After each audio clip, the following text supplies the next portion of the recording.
자, 오늘 말씀의 제목을 같이 한번 읽어보겠습니다. 시작. 마음으로 믿고 입으로 시인하라.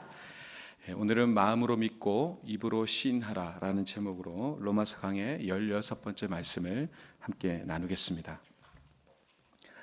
19세기에 프랑스에서 아주 유명한 외줄타기 고개사가 있었습니다.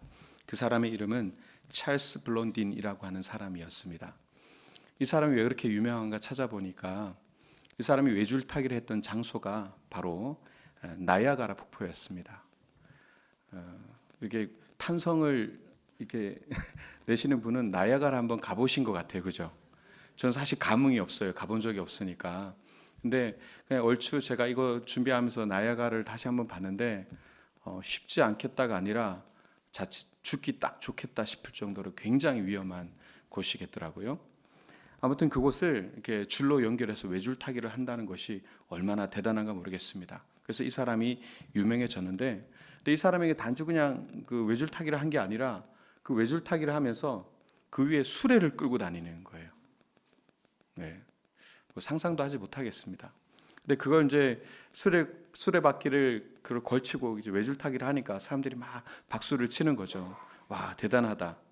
근데 한날은 이 사람이 그렇게 고개를 하다가, 자, 제가 이 수레바퀴에 사람을 태우고도 무사히 건널 수 있다라고 여러분들 믿으십니까? 그랬더니 사람들이 믿습니다. 당신은 할 수 있어요. 그렇게 얘기를 했어요.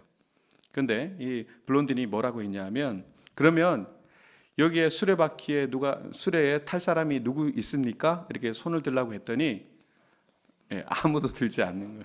아무도. 금방 전까지만 해도 막 신이 났어요. 와, 저기 사람이 타나 보다. 누가 타고 저걸 건너가면 진짜 대단한 거다. 그걸 눈으로 광경으로 보다니 막 박수를 쳤는데 막상 탈 사람을 찾는데 아무도 타지 않는 거죠. 다 조용해졌습니다. 이 짧은 이야기가 사실 우리의 신앙의 민낯을 보여주는 예가 되지 않을까 싶습니다. 우리가 예수님 앞에서 그렇게 고백하죠. 예수님을 믿습니다. 그분이 나의 왕 되심을 믿습니다. 하나님의 전지하심과 전능하심을 믿습니다. 그렇게 고백하지만 막상 예수님께서, 하나님께서 우리에게 요구하시는 바, 믿음의 어떤 길을 요구하실 때, 또 믿음의 선택, 믿음의 모험을 우리에게 요구하실 때, 그거 너무 위험한데요, 너무 리스크가 큰데요, 그렇게 우리가 생각하면서 그 하나님 앞에 순종하지 않는 그런 모습이 우리에게 있지 않은가, 이런 생각을 해보게 됩니다. 그래서 믿음이라는 것은 말로만 완성되지 않는다라는 것은 분명한 것 같아요. 마음에서 시작돼서 행동으로 드러나야 되고, 그것이 고백과 마주하게 될 때 비로소 그것이 살아있는 믿음이 되는 것이다. 지난주에 우리가 부활절을 보내면서 부활에 대한 믿음에 대해서도 얘기했습니다. 귀신도 믿고 떠느니라, 이렇게 표현했던 그 말씀을 기억하시죠? 단순한 정보, 단순한 동의가 아니라 그분을 따라 믿고 신뢰하고 순종하고 따라갈 때 그것이 참된 믿음이 되듯이 우리의 고백도, 우리의 믿음도 과연 어떠한가를 한번 돌아봐야 될 것 같습니다. 오늘도 지난주에 이어서 믿음에 대한 얘기를 공교롭게 그렇게 하게 되었습니다. 자, 오늘 본문을 먼저 들어가서 오늘 시작한 10장 1절의 말씀을 같이 한번 읽어볼까요? 자, 시작. 형제들아, 하나님께 구하는 바는 이스라엘을 위함이니 곧 그들로 구원을 받게 함이라. 아멘. 자, 사도 바울은 이방인 선교에 헌신한 자였습니다. 그러나 우리가 9장에서도 봤지만 그의 동족 유대인들에 대한 애틋함과 그들을 위한 사랑이 너무너무나 컸습니다. 비록 이방인들을 위해서 헌신하고 있었지만 같은 동족을 위해서 애절한 마음으로 중보기도를 하고 있었던 사람이기도 하죠. 앞서 9장 3절에서는 내가 예수 그리스도께 끊어질지라도 저들 골육들을 구원해 주시기를 원한다라는 그런 깊은 그런 고백을 했습니다.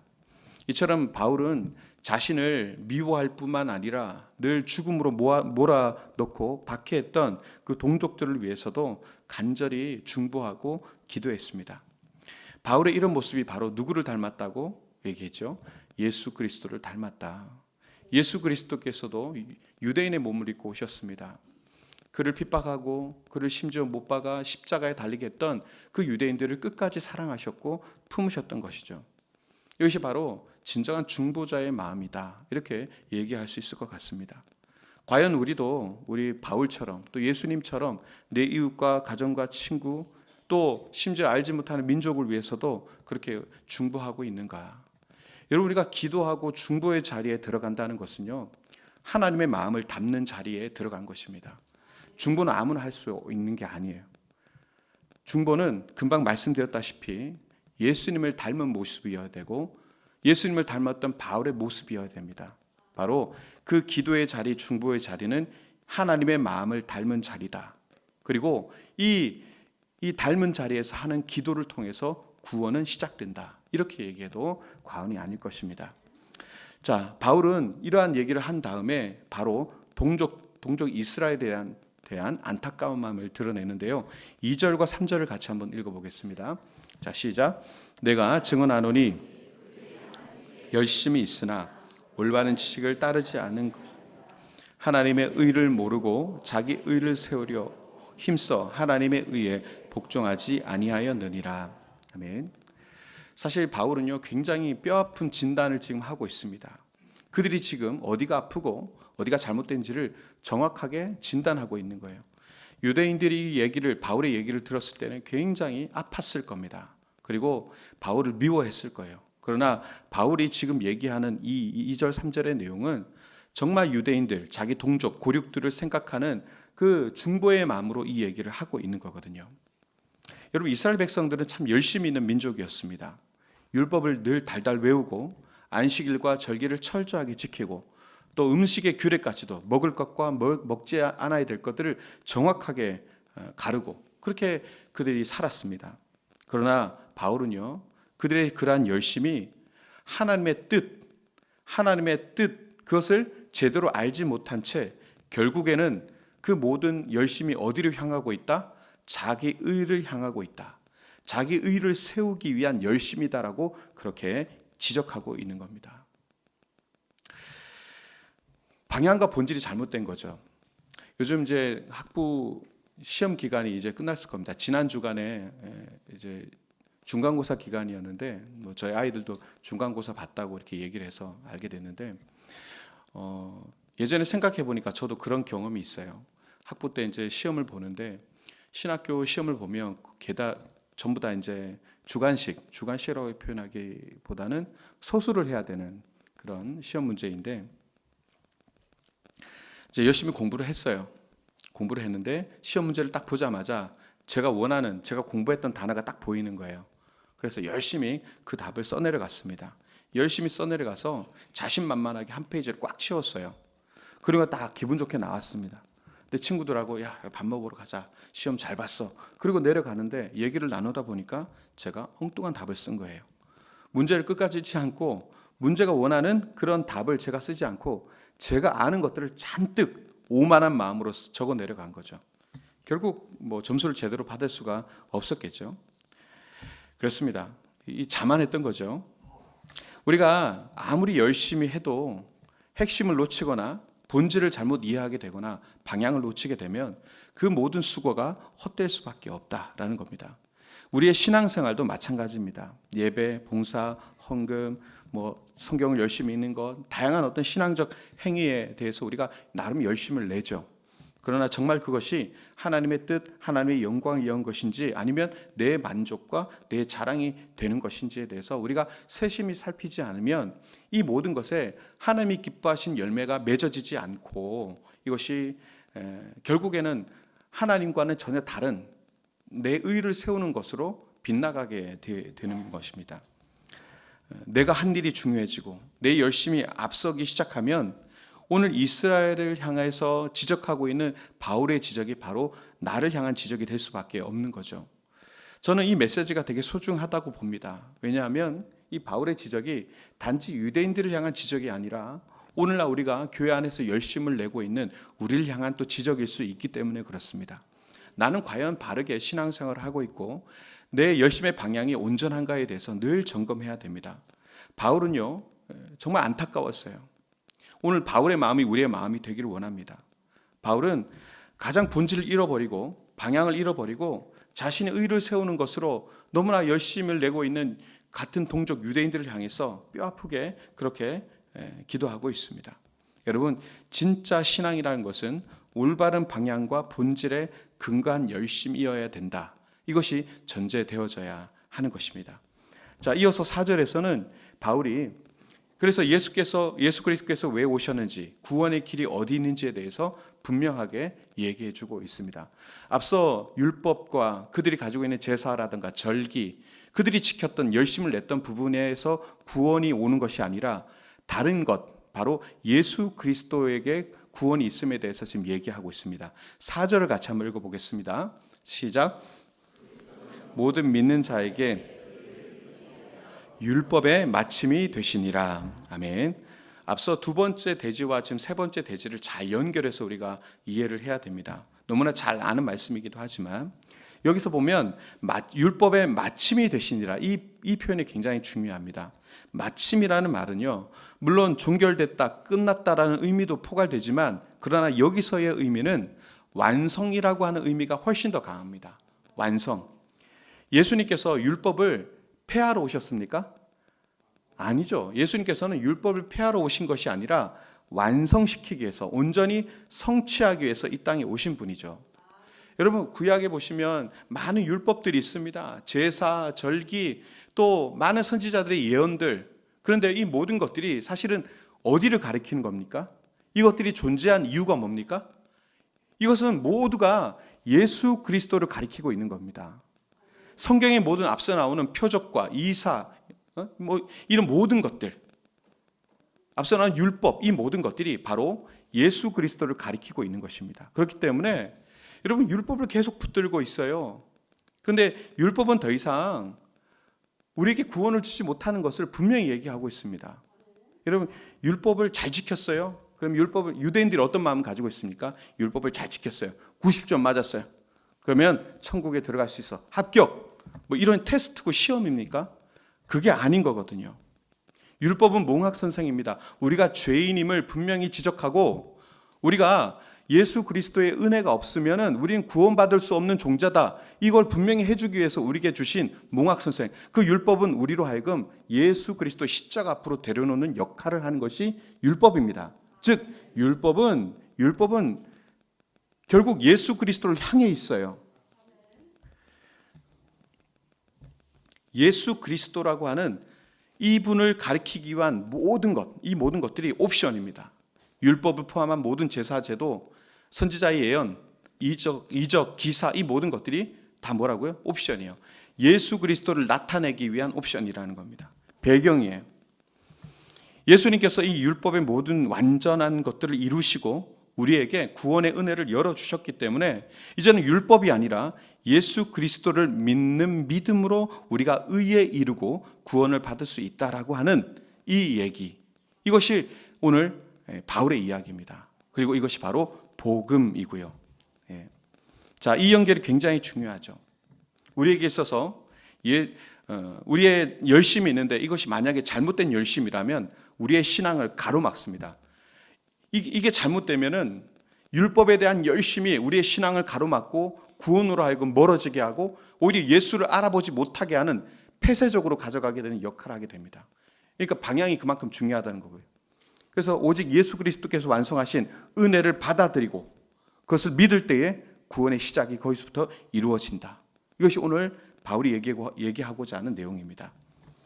자, 여기서 우리가 자연스럽게 이어지는 질문이 있는데, 그러면 어떻게 우리는 예수님 안에서 의에 이르게 되고 또 구원을 누릴 수 있는가? 그것이 바로 10절에 나와 있습니다. 자, 10절을 같이 한번 읽어보겠습니다. 시작.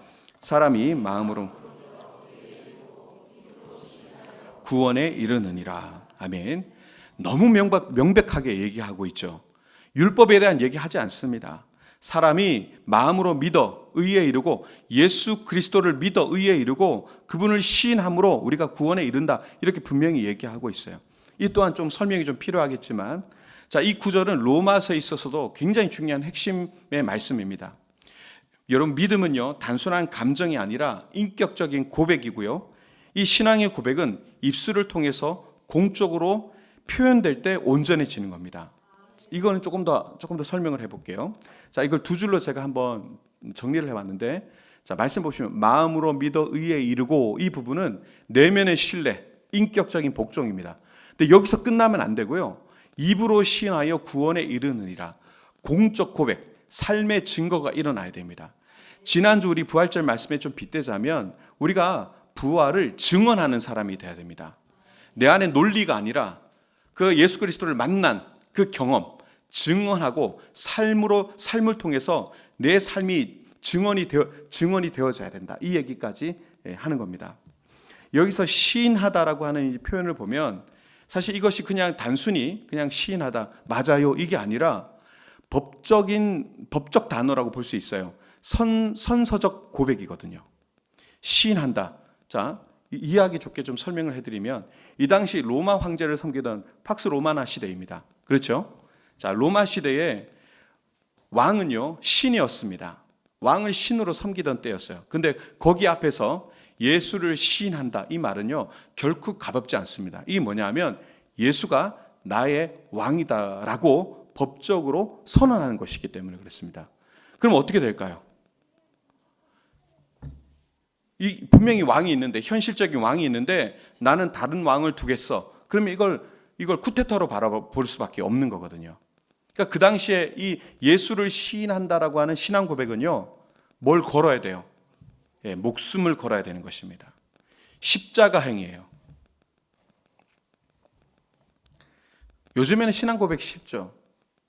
예수 그리스도 믿으십니까? 아무도 아멘. 깜짝 놀랐어요. 예수 그리스도를 믿으시죠? 아멘. 예, 좋습니다. 우리가 이 신앙 고백이 쉽고, 또 예배를 드리면서도 우리가 사도신경으로 신앙 고백하잖아요.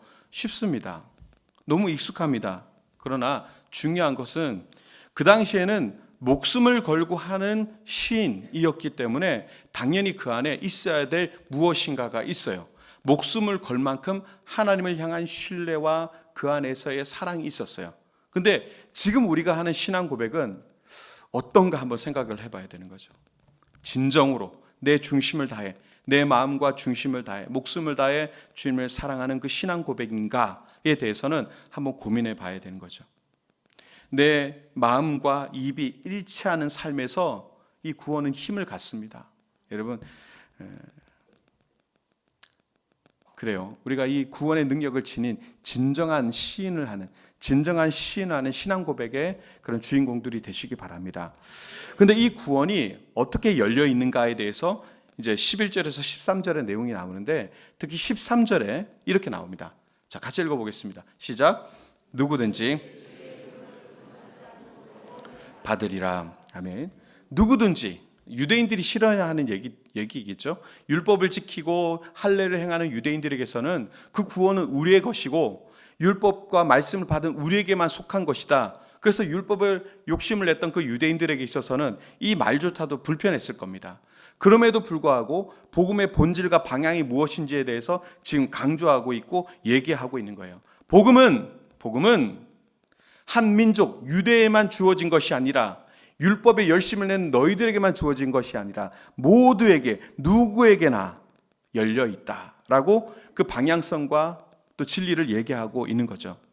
자, 여기서 부른다라는 것, 근데 누구든지 주의 이름을 부른다 했을 때 이 부른다라는 표현이 또 굉장히 중요해요. 여러분, 단순히 외치는 게 아닙니다. 저기요, 이게 아니라 도움과 구원을 믿고, 도움과 구원하심을 믿고 의지하는 부르짖음인 거예요. 자, 우리가 만약에 사고가 날 때 누군가에게 도움을 요청하는 방식을 요즘 배웠지 않습니까? 어떻게 해야 됩니까? 저기 누구든지 좀 와서 좀 도와주세요. 이렇게 하면 안 돼요. 요즘 다치면 저기 빨간 잠바 입으신 분 와서 도와주세요. 저기 안경 쓰신 분 오셔서 도와주세요. 이게 명확하게 찍어야 돼요. 왜냐하면 그 사람이 체격이나 지금의 도움이 될 수 있는 사람이라고 생각하고 그 사람을 지정하고 그 사람을 부르는 거죠. 예. 여러분, 우리가요, 주 예수 그리스도 이름을 부른다는 것은 어떤 겁니까? 나를 죄로부터, 죽음으로부터, 심판으로부터 구원해 주신다는 확신, 저분이 나를 구원하신다는 확신, 그걸 가지고 그를 부르는 거예요. 그것이 부르짖음이에요. 지금 얘기하신 부름이 바로 그런 부름이라는 겁니다. 예. 세상에는 많은 부름이 있어요. 나를 구원할 만한 것들이 많을 것 같거든요. 뭐 성경 안에서도 바알 신도 부르고요, 아세라도 부르고요, 몰렉도 부르고요, 많은 신들을 부릅니다. 그러나 우리는 누구를 불러야 됩니까? 오직 나를 구원하실 이, 오직 나를 죄로부터 구원하실 이는 예수 그리스도밖에 없으니 예수 그리스도를 부르는 거예요. 그러면 그분이 우리를 자유케 하신다는 것입니다. 이 말씀은 지금 여기에만 존재하는 게 아니라 이미 요엘 선지자를 통해서 선포되어진 말씀입니다. 요엘서 2장 32절을 보면 시작이 이렇게 되어 있어요. 누구든지 여호와의 이름을 부르는 자는 구원을 얻으리니 이렇게 되어 있습니다. 근데 이 구원이요, 어떻습니까? 유대인과 헬라인 사이에 아무런 차별 없이 누구에게나 있다라고 분명히 선언하고 있습니다. 로마에 있는 유대교 교인들은 이걸 믿음으로 받아들여야 합니다. 그리고 이 말씀은 이방인, 헬라인 그리스도인들도 이걸 받아들여야 됩니다. 오늘날 우리도 마찬가지입니다. 신분, 배경, 혈통 상관없이 누구든지 누구를 예수 그리스도를 믿고 그 이름을 부르는 자는 구원받을 수 있다. 이 복음을 우리는 담대하게 선포할 수 있어야 됩니다. 오늘 말씀을 정리하겠습니다. 오늘 어쩌면 계속 반복되어지는 말씀 중에 원론적인 얘기일 수 있습니다. 그럼에도 불구하고 이 방향성, 이 진정한 구원의 가치를 알지 못한다면 많은 얘기를 해도 아무 소용이 없기 때문에 이 얘기는 너무너무나 중요합니다. 오늘 우리는 바울이 얼마나 간절한 마음으로 동족 이스라엘의 구원을 위해서 기도했는지, 그리고 그들의 잘못된 열심과 자기의가 왜 문제였는지에 대해서 한번 돌아봤습니다. 열심은 소중합니다. 마치 이 설교를 들으면서 뭐 열심 내봐야 소용없네, 그냥 대충 하자, 이렇게 또 반응하시면 절대 안 되는 거예요. 그렇게 생각하셨던 분 손 들어보세요. 그러면 안 됩니다. 열심은 소중합니다. 그러나 그 열심에 있어서 방향, 그것이 중요하다. 아무리 열심히 내도 만약에 방향이 틀어지면 목적지에 도달할 수 없기 때문에, 하나님께서 기뻐하는 열매를 맺을 수 없기 때문에, 그래서 신앙생활에 있어서도 보이기에 좋은 것들, 종교적 열심, 봉사, 이런 것들, 근데 그게 아니라 그 안에 하나님의 뜻, 은혜를 붙들고 있는지, 아니면 내가 내 자랑과 나의 의를 붙들고 있는지, 우리가 이걸 세심하게 살피지 않는다면 도무지 열심을 내는데도 열매가 맺어지지 않는 그런 모습들이 나타날 수 있다는 것이죠. 그리고 구원의 문은 여러분 예수 그리스도를 통해서 활짝 열렸습니다. 누구든지 마음으로 예수 그리스도의 십자가 부활을 믿고 입으로 시인하면 다 누구든지 구원을 받습니다. 여기에서 중요한 것은 이 믿음과 고백이 내 삶으로 실제로 이어지는가 하는 것이죠. 주일에만 와서 한 주간 이렇게 꼽아놨던 성경책 빼들고 이렇게 들고 와서 예배 때만 와서 주여 주여 하는 그런 고백이 아니라 일상 속에서 걸어가며 살아가며 직장에서, 가정에서, 일터에서, 그곳에서 예수님은 나의 주인이십니다. 예수님은 나의 주인이십니다. 이런 고백이 내 삶의 중심이 될 때 여러분, 우리가 비로소 하나님의 구원의 통로로서 쓰임받게 될 줄로 믿습니다. 여러분들의 삶이 하나님의 그 구원의 복음의 증언자가 되시기 바랍니다. 여러분들을 통해서 놀라운 역사가 일어나게 될 것입니다. 이 예배가 끝난 뒤 이렇게 돌아가시게 될 텐데, 여러분 여러분들의 삶 가운데 하나님의 늘 은혜가 충만하시기를 축복합니다. 여러분들이 입을 열면 예수의 향기가 나고 그 안에서 은혜가 막 품어져 나가고, 여러분들 옆에 있는 분들이 여러분들 때문에 복받기를 축복합니다. 그렇게 되셨으면 좋겠습니다. 그런데 그렇게 되기 위해서는 저와 여러분들이 가지고 있는 그 복음, 그 구원의 기쁨이 늘 넘쳐야 됩니다. 우리가 열심도 좋습니다. 그러나 분명한 것은 내가 나의 기쁨, 나의 의, 그게 아니라 하나님의 마음, 하나님의 뜻을 늘 마음으로 품고 그것을 입으로 시인할 수 있는 참된 신앙이 있어야 그게 가능하다는 것을 꼭 기억하시고, 이 한 주간 살아가실 때에도 한번 늘 자신을 돌아보시면서 구원의 은혜, 참된 신앙, 나는 과연 가지고 있는가를 늘 점검하면서 승리하시는 그런 저와 여러분 되시기를 주님의 이름으로 축원드립니다.